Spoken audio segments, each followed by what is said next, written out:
Yang tadi belum haram, pulih Nabi Ayub dari penyakit.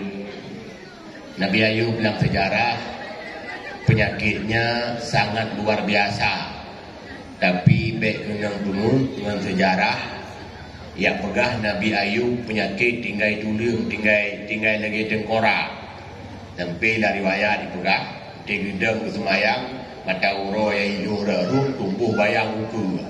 Yang cerita bohong pegah yang nak tinggal lidah ngenati makna tinggal lidah ngati lidah beteng berzikir ada api sakit kapara hati menetingan ke Allah ada api sakit ke luar biasa nya tinggal lidah tu tengkorak pak itu lidah hom sambung yang pegah cerita Israeliat sebab Nabi Ayub yang pegah orang Yunani yang pegah orang Romawi yang kuat orang Israel.